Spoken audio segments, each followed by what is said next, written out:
From Washington, this is VOA News.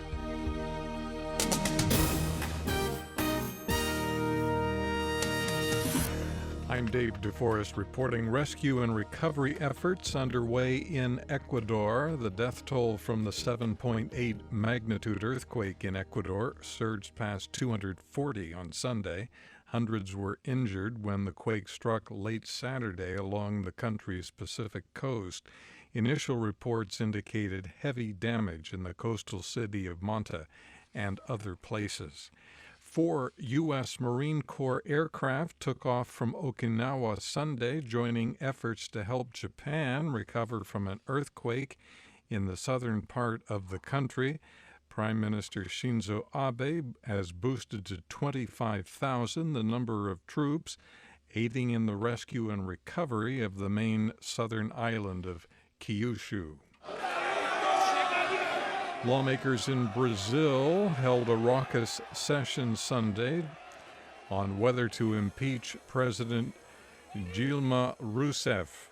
A lengthy vote followed. Opposition to Ms. Rousseff has increased in recent months, with accusations surfacing of unscrupulous and illegal accounting practices to cover government shortfalls during her 2014 re-election campaign.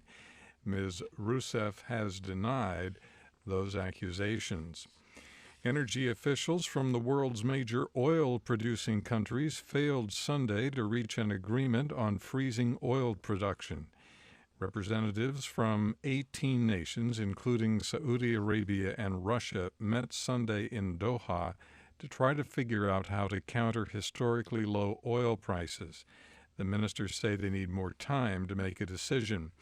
Iranian officials did not attend the talks, but Saudi Arabia said it would not support a freeze unless Iran agrees to it. Iran has refused efforts at stabilizing production, seeking to regain market share lost during sanctions. This is VOA News. Russia's military denies one of its jets made aggressive maneuvers during an incident with a U.S. Air Force reconnaissance plane flying over the Baltic Sea. The U.S. military said the Russian jet had flown in an unsafe and unprofessional manner, getting within 15 meters of the U.S. aircraft Thursday.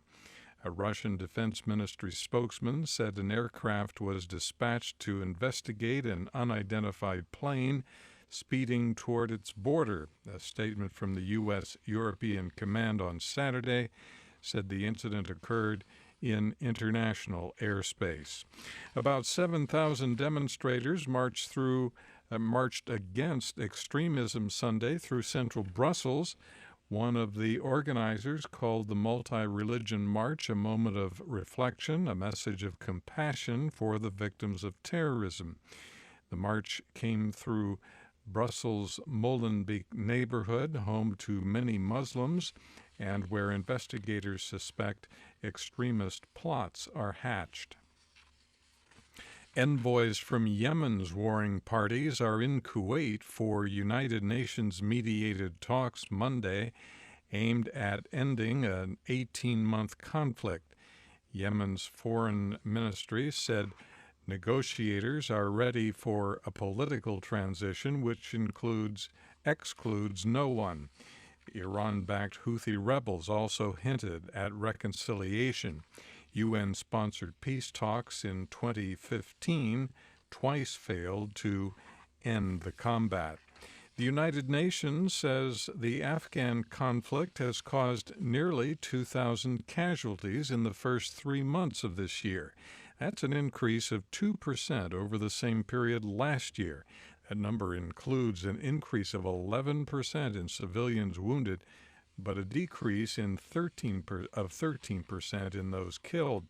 The fighting has intensified in Afghanistan since the Taliban announced the start of its annual spring offensive last Tuesday. Afghan officials and insurgent sources say intense fighting is raging near the city of Kunduz. An Interior Ministry statement issued Sunday said Afghan forces killed at least 44 Taliban insurgents and wounded many more in overnight fighting around the provincial capital. The fighting erupted Friday after the Taliban staged a major offensive on security outposts around Kunduz. Myanmar President Tin Sha has granted pardons to 83 prisoners believed to be jailed for political reasons. The president's office announced the amnesty Sunday, saying he signed the order with the goal of achieving national reconciliation. Myanmar's newly democratically elected government, dominated by Aung San Suu Kyi's National League for Democracy, has dropped charges against hundreds of political activists charged under the rule of the former military junta. In Washington, I'm Dave DeForest. That's the latest world news from VOA.